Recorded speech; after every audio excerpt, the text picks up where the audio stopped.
Well, hi, and welcome to Chicks Who Ride Bikes International Women's Day 2021 celebration. Yay. I know we're a day late, but there was so much on yesterday, Geordie. Honestly, I just feel like we kind of need a month of International Women's Month or something. Yeah, that's so true. I've started calling it International Women's Week because I like to, especially when it starts on a Monday, the official day, because then we can extend the conversations and the celebrations throughout the week. And, I was thinking it is still International Women's Day in the USA, so I suppose we're still kind of doing the timing right on some level. Yeah, that's right. It's always, a different time zone somewhere, especially with half our membership. And you'll also have to forgive me if you hear some background noise because I've got Miss 3 romping in and out. She's very interested in the camera, and Auntie Jordana. So we'll see if we have to encounter that.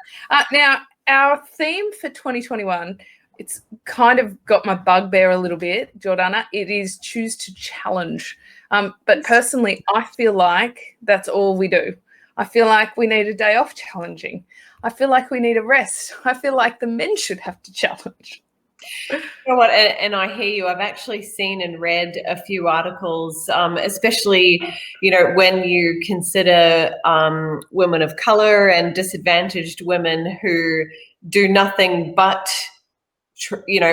fight the good fight and really do challenge every day. So I think it is an interesting theme. I wonder who sits in the boardroom and comes up with the themes. I do hope there are women represented in those boardrooms. However, I do think that when it comes to that kind of challenge that we're talking about, that we do need to acknowledge the role that men play. And actually, I'm just going to reach over here to my board and find this photo. Look, this is if we can see that.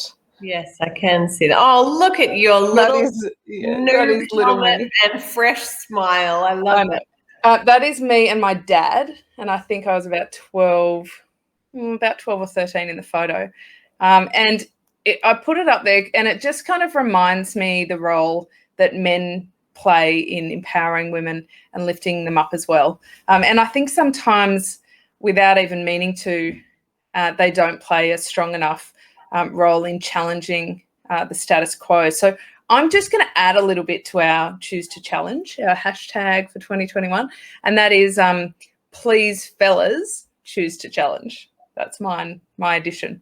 Yes, I think it's catchy. This is normally a police, a police phrase, but when it does come from inequality, whether it's on the bike or off the bike, if you see something, say something, because I think that it is really easy to just forget that these sort of challenges are happening all the time because they don't apply to you. And I would say that for white women like you and I, Kate, we probably, need to choose to challenge when it comes to remembering that not every woman has the advantages that we have when it comes to access and certain, being part of certain conversations. So I'd say that applies. Here she comes on cue. Yes, honey. No. I don't know, darling. It's an interesting one. So I want to ask you, where do you think we're doing it right, and what are your bugbears? Because your comment about us as white women, we probably sit in a position of privilege, and there's a lot that we, without really meaning to, walk right past because it's just not conscious for us. And I think that there's a lot of that kind of bubbling up in cycling at the moment, and some women who, can be incredible role models need to be really conscious of other people's positions. I feel like it's kind of burgeoning at the moment. So I'll go with you first. What's something that is just really getting you going at the moment? Because then we'll obviously go to the really positive stuff. But that's my question. What's getting you going at the moment? Yeah, and it is a good question. I think what immediately springs to mind is some of the differences between other sports where perhaps there is a little bit more gender equality, and the ones that come to mind, I suppose, would be tennis, athletics, swimming, and triathlon kind of in particular. So really, those are sports where there's great television and media coverage for both gender races.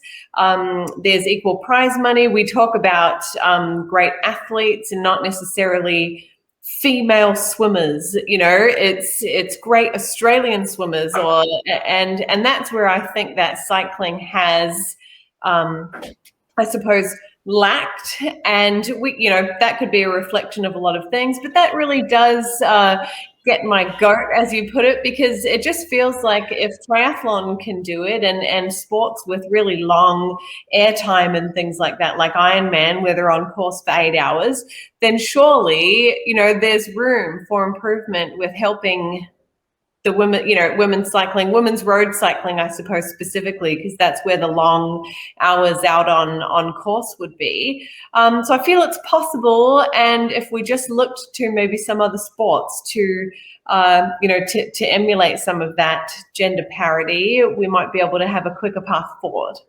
Yeah, I think that that's really fair. And I hope it's not a frustration that we keep repeating year in and year out, and that's kind of the annoying part, isn't it, that you just keep talking about this stuff. You know what's getting my goat at the moment is this whole debate around prize money in women's road cycling in particular.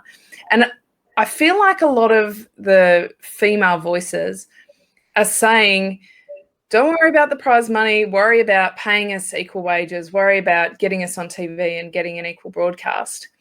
And the reason that that really gets my goat, Jordana, is because I feel like we're conditioned as women to somehow think we're not allowed to ask for all of it.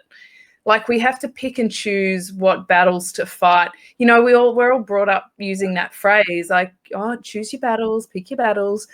But I don't want to pick my battle. I want them to get equal livable wages. I want them to get equal TV time and coverage. And I also want them to get equal prize money. And so that's kind of really frustrating me at the moment, this general feel that women, even when they're at the top of their game, they feel like they still need to just go after one thing or the other because they're told kind of don't be greedy. So that's kind of bugging me. Have you found that that's a view that stayed the same or changed since you were an elite professional athlete? Yeah, good question, because when I was an athlete, I wouldn't have cared. I didn't race for prize money. It wasn't the point. It was kind of more for passion and all these other things. And I would have said, yeah, you know, it's not really that big a deal. Let's focus on the bigger things. But now that I'm a mum to 2 young girls, I think I would be outraged if it was different. And I'll explain that a little bit further just to kind of draw out why it bugs me so much. I think symbolism is huge. And I think that the questions that little girls ask just shine a whole different light on it. Because when you don't have an answer for questions like, Mummy, why has there never been a female president? You know, Mummy, why is it such a big deal that there's a female vice president? Mummy, why aren't the women racing? You know, Mummy, why don't they get paid? And there is no good answer.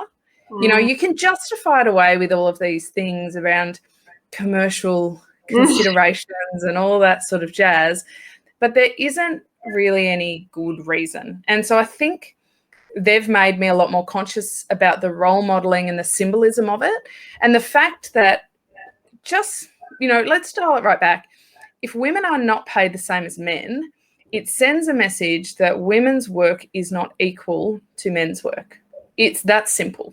So you draw back all those other complexities, and I want a world for my kids to grow up in where their lives are valued equally to their male counterparts in every way, shape and form. Really that simple. I don't know. I mean, if we want to look at the positives, one of the big positives I've gotten out of the last year in the women's movement is that in under 30s, the gender pay gap is nearly completely closed in the US, and in Australia it's getting really close as well. And that's in large part to the fact that there's more females enrolled at university and college than there are men. There's more female valedictorians, you know, who are kicking butt there. In Australia, there's more women winning Olympic gold medals than there are men.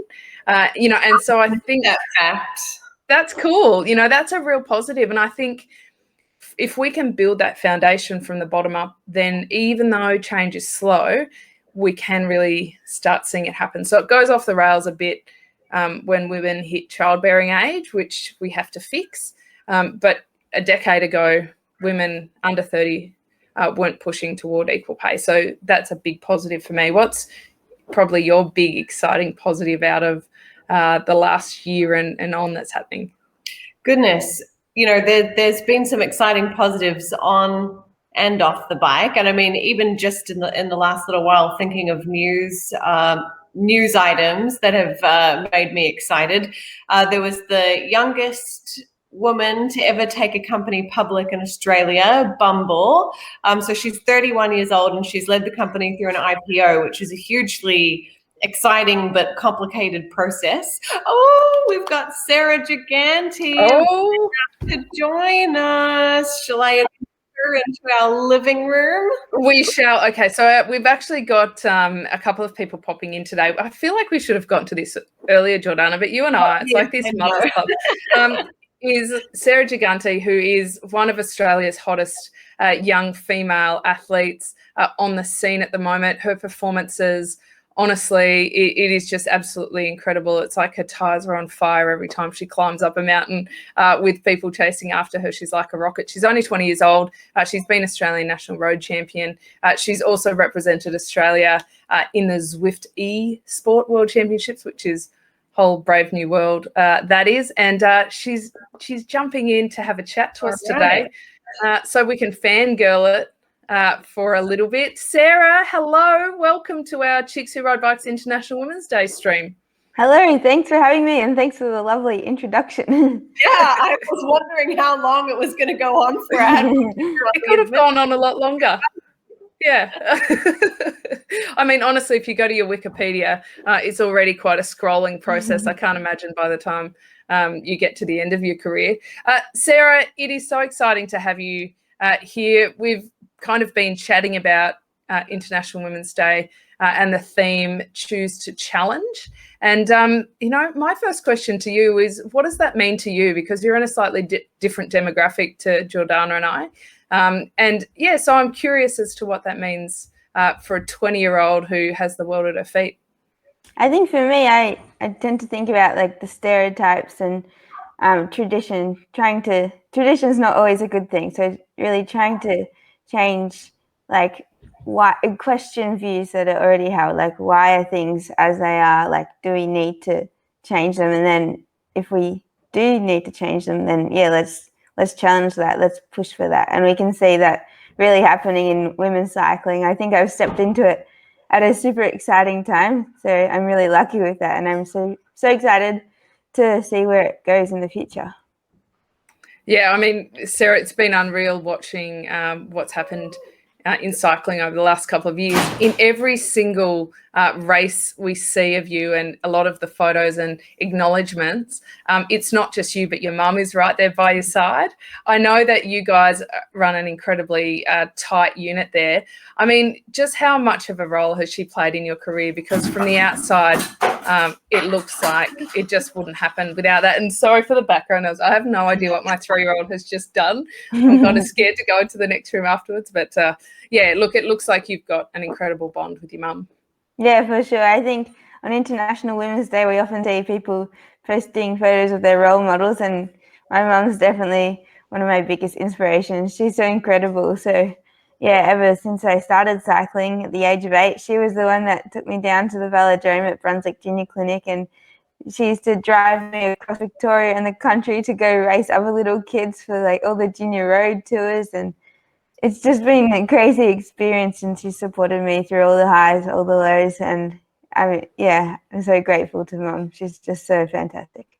I know, Jordana, you were absolutely mind blown following along watching Sarah break all the Strava, the QOM records. And Sarah, listen, I am an Adelaide local, so of course, it makes it so much more real when you see, the women racing, and you've done that climb or you've done that ride, so you get a real sense of how challenging it is, instead of some abstract kind of thing on the TV. And so it was just incredible watching you on Willunga Hill. And do you know what? I just a lot of the time, I think it's easy to look at the men's tour because it has these iconic stages and things. And so to have that race this year, and to see you just as if there was no incline at all. Honestly, was so exciting. I'm getting goosebumps just remembering it. I was shouting at the TV and clapping. It was an incredible thing to watch. And I think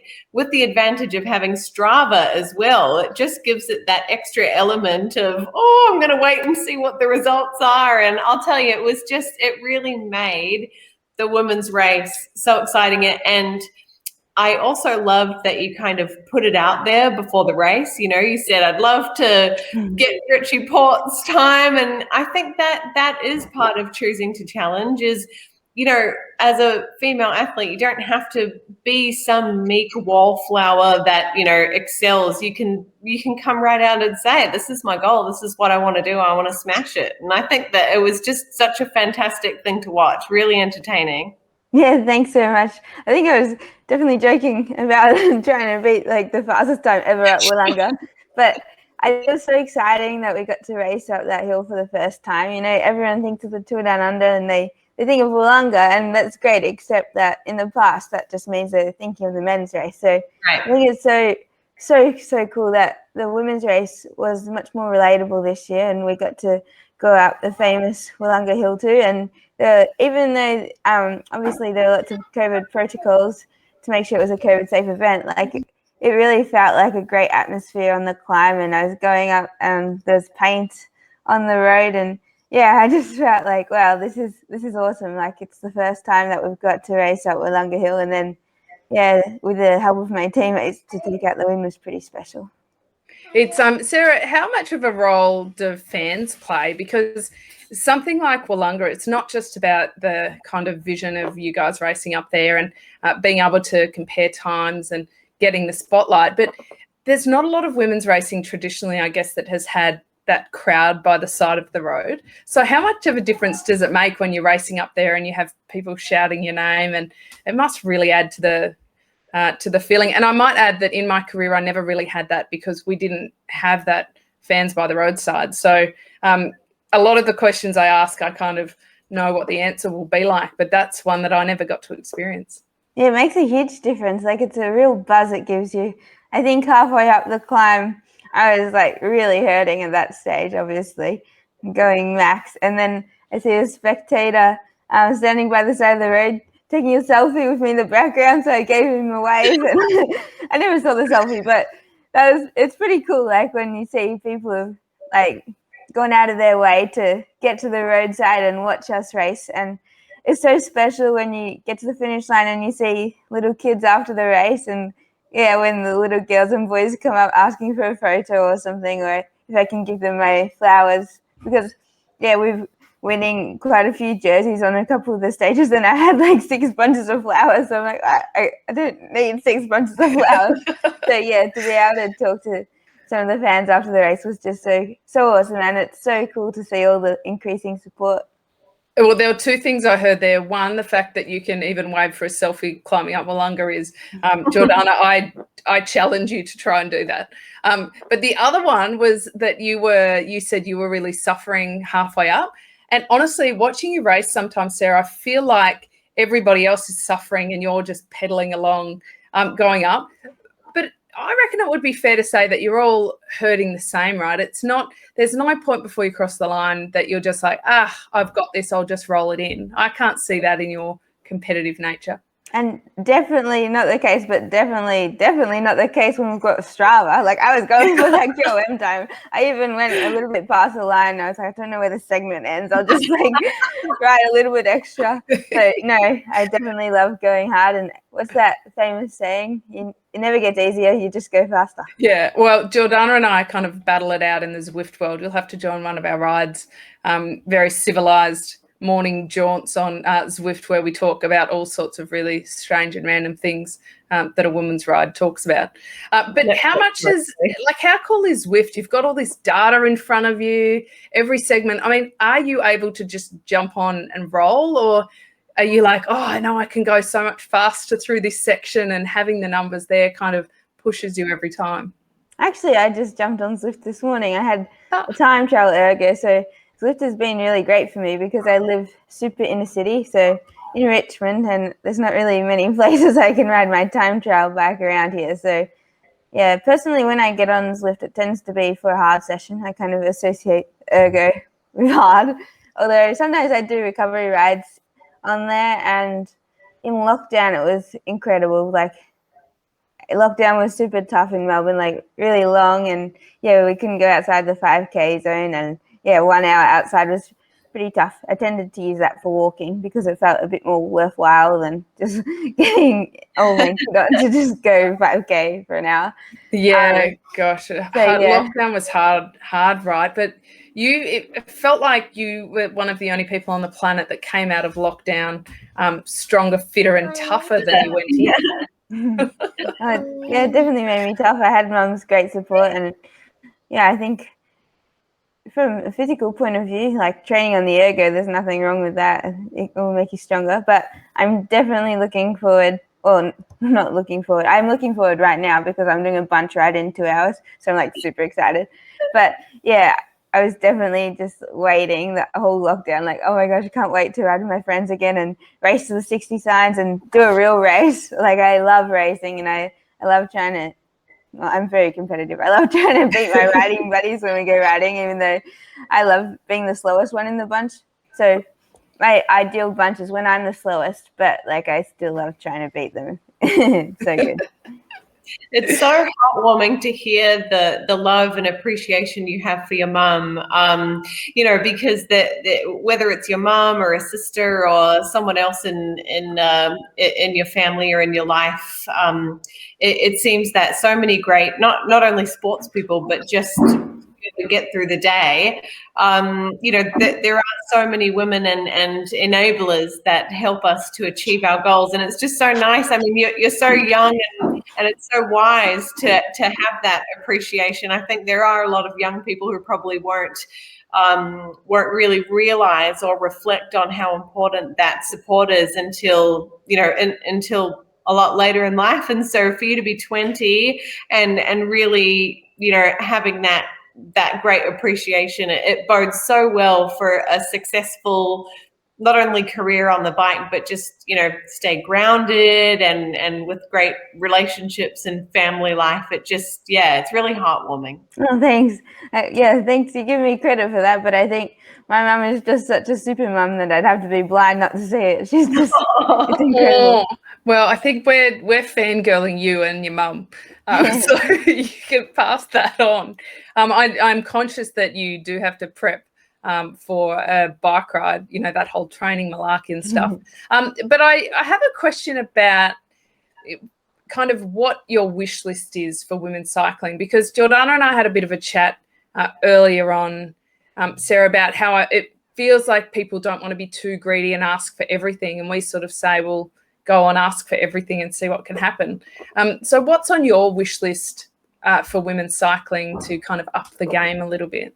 Yeah, definitely. So even just like the exciting new talks of the Tour de France, the women's race, like I saw some people being like, oh yeah, hopefully it's 5 days or something, like hopefully we get quite a few stages, or 7 days. And I'm like, no way, like one day, I know it won't happen straight away, but one day I want to be out there racing a women's Tour de France that's 3 weeks long with massive mountains and lots of time trials and fans on the side of the road and everything. Like, I hope it happens. I don't know if it will, but I think dream big. And with the steps that we're already taking, and there's so much support out there, we just need to, make sure we come together. And the sponsors have all been amazing. Teams are getting more and more professional. The riders are definitely passionate enough. I see that in my teammates and people I race against all the time. Everyone is just so driven. So I think that it can be super exciting, and we can dream big. We can dream of that 3-week Grand Tour. I don't know. Hopefully I'm not too old by then, but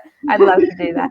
Yeah, I don't think you'll be too old by then. I know we need to let you go. Sarah, thank you so much for joining us. Jordana and I will likely talk about you, you know, on a weekly basis from now on throughout the season and watch how you're going. I know I'm right, Jord? Like, you giggle, but right. It's true. So good luck in your training session tonight, and good luck for the rest of the season.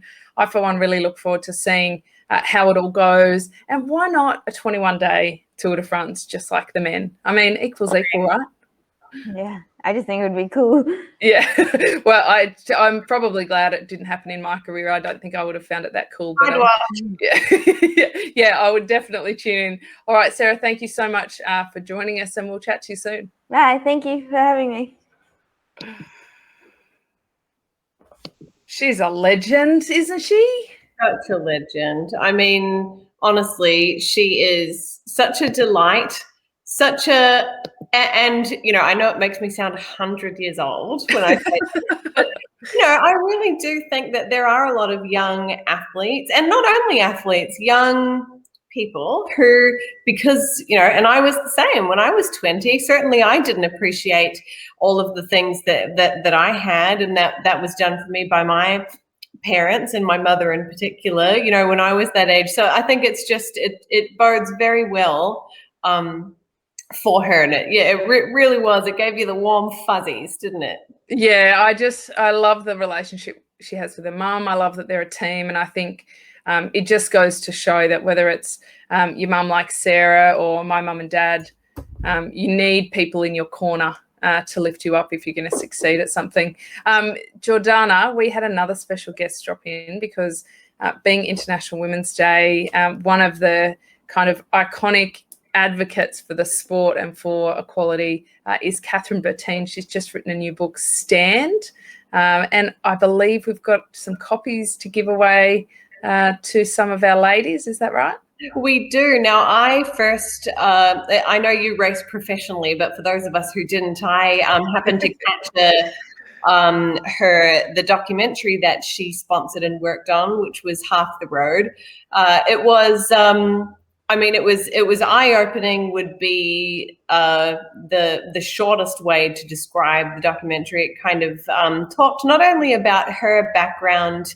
I believe she's a dual citizen of the United States and a small island country called St. Kitts and Nevis. So it was partly about her journey trying to get a very small island nation onto the world circuit, and the ins and outs, the red tape and everything that it takes to be able to just put up your hand and say, I want to race. You know, it's not as easy, you know, when you're from Australia or the United States, countries like that, it's very easy to not easy, of course, you still have to excel and ride the bike, but there's a pathway for you. If you wish to do that, you go into a program. I'm sure even you yourself, Kate, you raced as a junior, and I'm sure people took a look at you on the track and went, oh, she's got talent, better put her on the track program. You know, but if you're from a country where that's not an option, how do you get on the scene? So that was one part of it. And of course, the other part was equal pay and gender equality in the peloton. So that was a big piece of it as well, which is why it's awesome to have 5 copies of her book. So we'll be nominating 5 people who registered for to join us for International Day, which is very exciting. Unreal. Kathryn's 4th book. We can just. Sorry about the little one wants to put her togs on. I think you probably noticed that in the middle of chatting to Sarah that we had to put the togs on. Children, right? We did get a video message in from Kathryn, so let's take a look at that because we heard directly from her, which was exciting.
And that was a message from Kathryn Bertine all the way from USA. So that's just wonderful.